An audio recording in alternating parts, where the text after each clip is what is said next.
What do I do with this? What do I do with this? He asked with such a blank stare that I could tell that he was honestly quite bewildered. It was 2 Saturdays ago. It was raining, it was cold, it was miserable, and because I just spent about, 15 days in the sunny Mediterranean, I had sort of a penitential feeling I should come on out on Saturday to Sidewalk Saturday. So I made my way out there quite certain that there'd be very few people there looking for help. I got there at 8:15 and I was wrong. The line 2 Saturdays ago stretched at that time from the outreach center all the way to the carriage house. People needing food and support, maybe just a good word. That was my first surprise. The second surprise was that when Justin called people to worship, 80 people sandwiched underneath the porch of the outreach center, shoulder to shoulder, in order to receive Holy Communion, to worship with us. Justin asked me to help with the distribution, and so I did, and so they came. A good many I had seen before, several I had never seen. But at the very end of the line I was serving, came a disheveled and coatless and unwashed young man who didn't put his hands out, but I had to kind of thrust the host to him. The host is the communion wafer. I had to kind of thrust it to him. He took it in his hands, and with a complete look of consternation, he looked at me and he says, "What do I do with this?" And of course I said to him, "Eat it." But as I thought, at that very moment, he was asking the most important question in the world. The most important question in the world. What do I do with this? What do I do with grace? Now, I think many of us, of course, this really is preaching to the choir. Many of us have become so numb to worship we no longer really hear the words.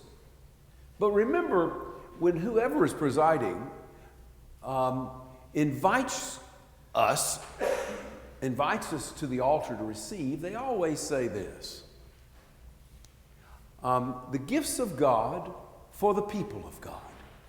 Take them in remembrance that Christ died for you, and feed on them in your hearts by faith with thanksgiving. The gifts of God for the people of God. Take them in remembrance that Christ died for you, and feed on them in your hearts by faith with thanksgiving. That pretty much says it all. The gifts that we are receiving as not that little taste of wine or that little piece of styrofoam that sort of is an imposter for bread. No, it's exactly what the celebrant says. Take these in remembrance that Christ died for you. Those material items represent, as we should say, represent the grace given to us by Christ.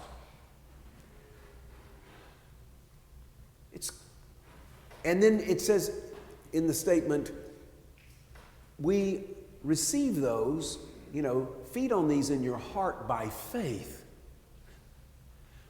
The gift of God of faith to receive the grace that He is giving to us, and do so with thanksgiving. It has much more profundity than we think. It's rather curious. Just it's rather curious that Christ actually instructs us to do this repeatedly before he goes to the cross. You know that, right? Right? Before Christ is marched off to be crucified at Calvary, he gives us his instruction. In the oldest gospel account, which comes from Mark, it's very, very tersely reported this way. While they were eating, Jesus took bread, he gave thanks for it, he broke it, and he gave it to them, saying, "Eat this, it's my body, which is given for you." And then he took the cup of wine, and he gave thanks for that too, and he gave it to them, and Mark says they all drank of it. And he says, "This is my blood of the new covenant that is poured out for all." For all. Before the absolute confusion and the melee of Jesus being crucified, before all that, Jesus tells us, look, my grace is being poured out for you. It's gonna pour out of my body like a cataract, like a waterfall. It is so immense it cannot be controlled.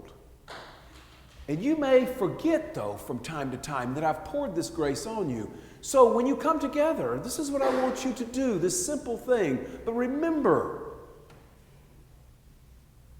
it's about grace.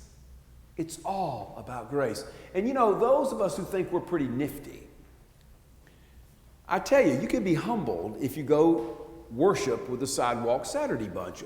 At a weak moment, Justin asked me to preach yesterday. And so I asked the group, there was, 60 or so out there, and I said, okay, what's grace? Without even 1 second elapsing, a lady with bags, kind of around her and a shopping cart says, unmerited favor. Unmerited favor. I said, whoa, wish you'd come to church. But that's what grace is. Or as I would say, it's undeserved love. It's undeserved. Folks, this is the great news of the faith. The maker of all creation, the one who orchestrated every cell in your body, the one who made every atom of everything that you look on and you adore, the one who gives you every breath in your body, that one, Christ, has poured on you and me such undeserved love that we can never really get our arms around it. That's the gospel. And that's why Jesus says, unless your righteousness does not extend beyond the scribes and the Pharisees, you'll never enter the kingdom of heaven. What he's saying is, you've been right. By faith, you begin to understand you have been made right with God through the blood of Christ. You didn't do anything for it. It was all given to you. It's all given. All of it. All of it. Now, I think about that young man. I mean, he was bedraggled, and I'm sure by the end of the day that Cheryl and her group gave him a coat and took care of him. But at that moment, he was looking pretty rough. You know what I thought about? Who did I think about from the scripture? Come on, people, y'all are, Who would I think about seeing a young man who was homeless and so forth? Yeah, the prodigal son. It was a prodigal son. No telling, he was about 26 years old. No telling how many relationships he had broken. No telling how much mess he had made of his life. There's no telling. And yet here we were saying, the grace of God is being poured on you. And we cannot forget that foundational parable of the Lord. The young man in the parable had not only spent half his family's fortune, He had drug his family's names through the mud. He had done the unforgivable. And yet, when he was starving and he had no place to go, he walked home knowing that his daddy would probably have at least enough compassion to put him to work in the stable or the fields. And when he was still a long ways off, such that he was only a dot on the horizon, and only a daddy or a mama could tell by that walk who it was, the father runs out to him, puts his cloak on him and his ring, the family signet ring on his finger, and he says, let's have a feast. Let's have a feast. That's grace. That's what we've been given. Until we come to terms with what we've been given, we will never be able to live the full, glorious Christian life, ever. Until a human being comes to grips with this, we continue to live in a graded universe where you never come out on top.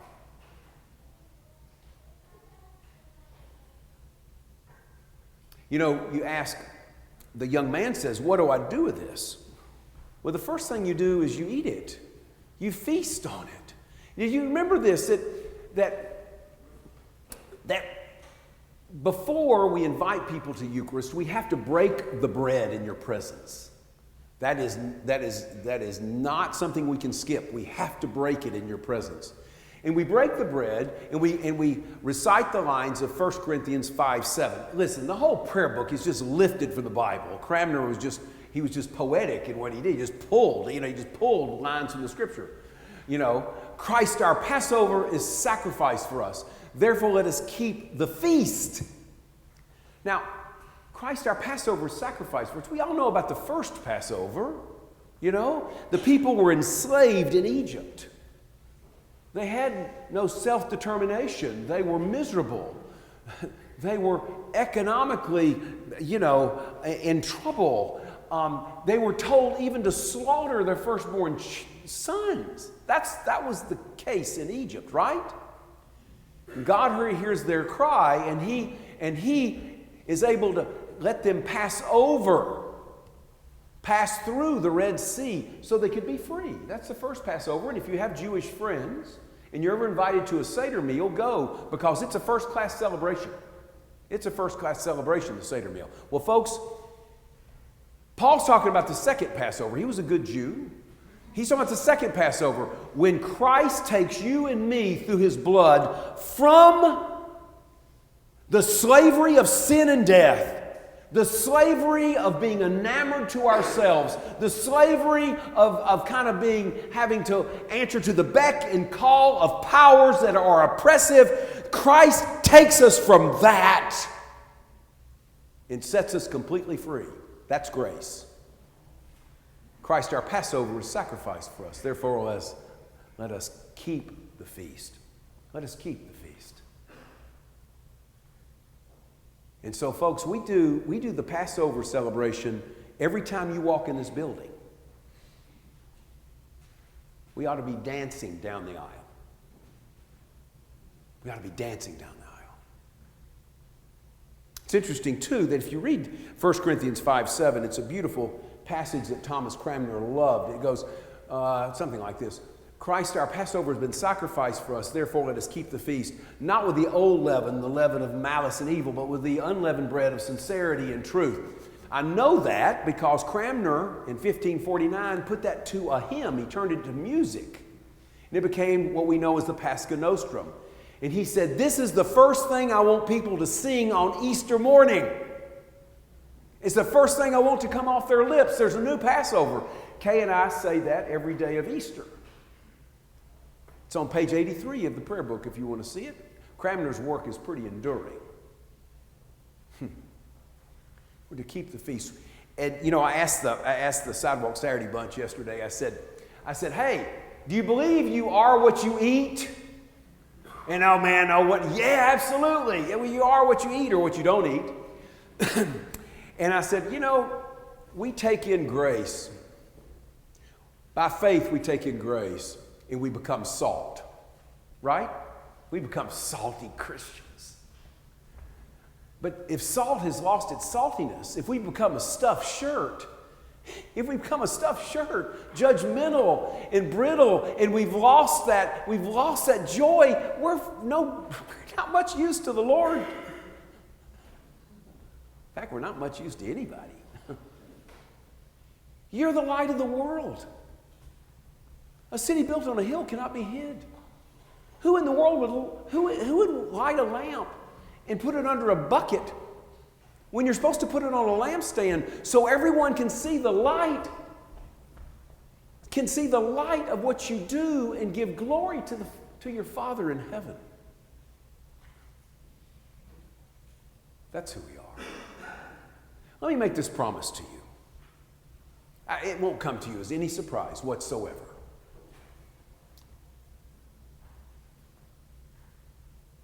If you pray that God will give you the faith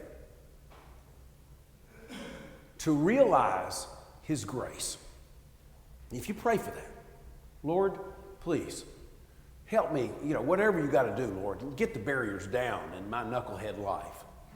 And let me begin to realize the grace that you've given me. You will begin to project such joy. You'll begin to project such joy that you will be like a magnet to others. You will be irresistible. You'll never have to tell someone to follow Jesus again, because all they'll want to do is to be like you. We gotta come out of these constraints, people.